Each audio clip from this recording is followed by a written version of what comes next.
Hello, everyone, and welcome to English 1000. I am your instructor. My name is Justine DeFever, and I wanted to just make a quick introduction video to explain a little bit more about the course content and some of my expectations as an instructor. And kicking this off, I included the course description of English 1000, writing composition. Feel free to read the entire description in full, but in a sentence, this is first year composition. The learning objectives in this course over the next several weeks, we're talking about grammar, punctuation, how to identify the correct usage. We'll talk about sentence length and variety in addition to paragraphs, authoritative versus non-authoritative sources, and what constitutes scholarly academic resources. We'll also get into APA style and also identify audience, purpose, and tone within a number of assignments. And in assessing how this course is graded, you'll notice three main components. Assignments that happen every week are worth approximately 30% of your grade. Weekly discussions are another 30%. And then making up the last is your final paper. And in this course, we're really starting during week one, just with the thinking part of it. The final paper is a 3-page informative essay. So over the next month and half or so, we will be assembling that paper, going through a peer review process, getting preliminary feedback, and making a strong, informative paper that you might choose to use in an upcoming writing portfolio. Looking at the weekly breakdown, pretty self-explanatory. We're starting with some basic grammar, punctuation, and different sentence structure considerations.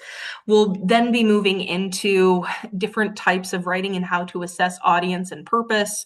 We'll talk about a variety of essays that you will encounter during college, then how we craft that paper, starting from an outline, putting some meat on the bones of content for that paper, collaborating with others, and then final draft, final review is submitted. So that's a little bit of what to expect. As an instructor, I have two main expectations that I want to share with students. Be prepared for class every week. This is a 7-week course, and it moves very quickly.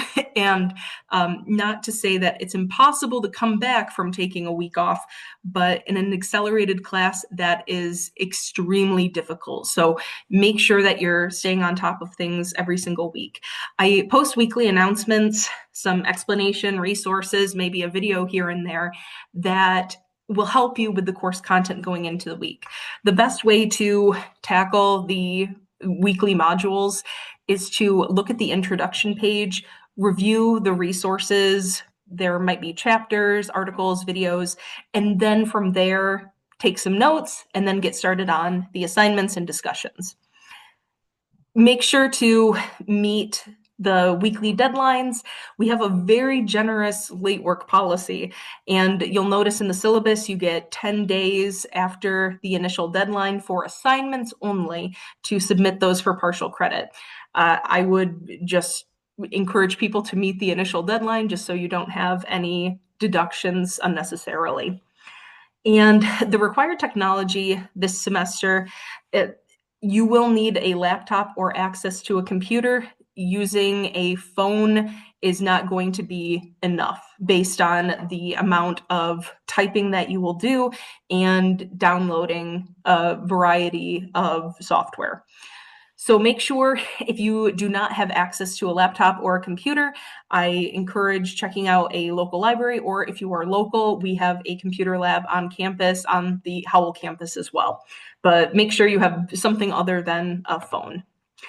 Also, please challenge yourself to improve. And I have a screenshot here of where you can anticipate seeing feedback. Sometimes I will leave annotations, as you can see the little red balloons there.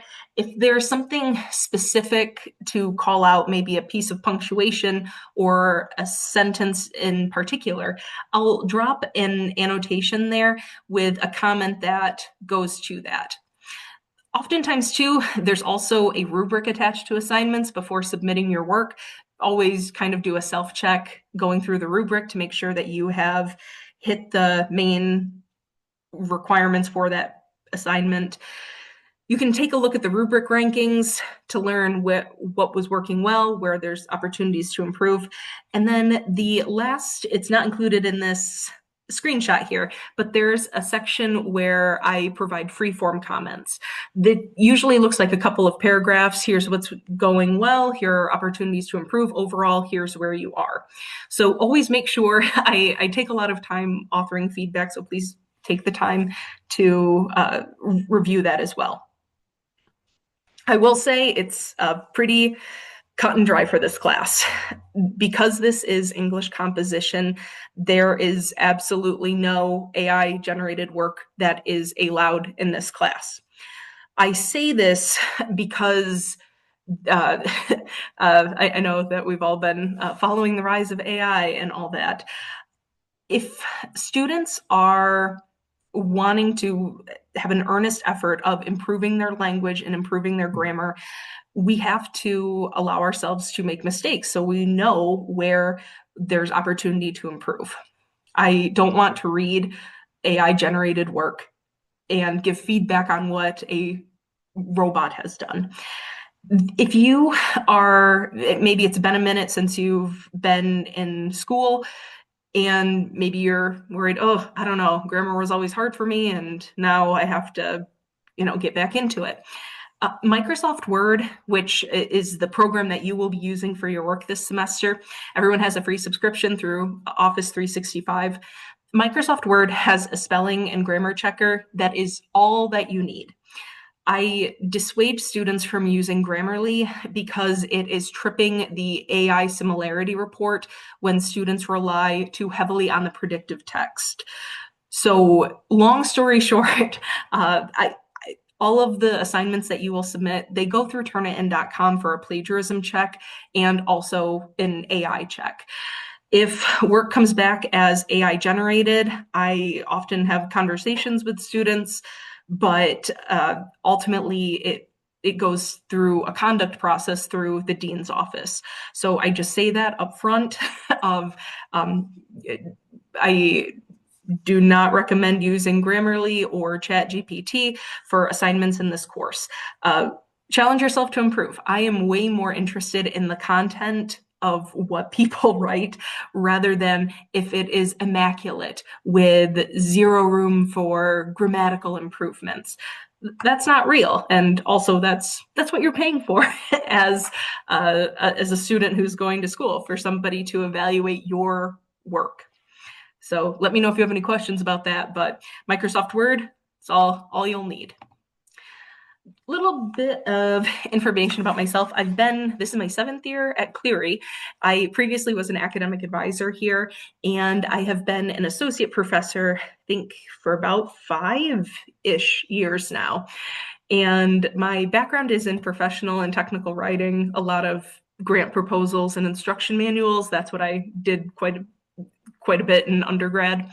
I also hold 2 master's degrees. I studied higher education and student affairs at Northern Michigan University, and I also hold a Master of Fine Arts in creative writing. And over the last, I think about 13 years now, ever since I went to college as an undergraduate student, I've continued working at colleges ever since. I've been in higher education for approximately 13 years in a full-time capacity now.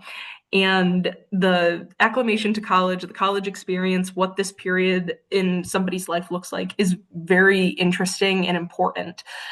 So I always throw that out there. I absolutely love education, and I'm here to be that advocate for you. If you are struggling with that transition or have questions, I might not be able to answer specific things about college, of like financial aid or what to expect with the business office and tuition. However, I know those people and I can point you in the right direction. I also included some of my interests here too. I absolutely love to travel. I write poetry and am a published poet. I also have a cat. So if there's lectures from my home, you can probably guarantee a cameo from the cat. Last slide that I have, during the summer, I am not often on campus all 5 days a week. However, if you would like to meet up on campus, my schedule is available for that. Feel free to just shoot me an email. We can set up a time to meet on campus. We can also schedule a Zoom meeting. That's totally fine as well. I have have a habit of checking my email 20 times a day. So if you want to reach me, I would say email is the best route to go about that. But otherwise, uh, English, writing, communication, those are all things that are very important to me, and especially helping students hone their voice as a writer and a communicator. So I'm looking very forward to seeing your work this semester and learning more about your experiences. And if you have any additional questions, please feel free to let me know, but I'm looking very forward to working with you this semester. Thank you so much.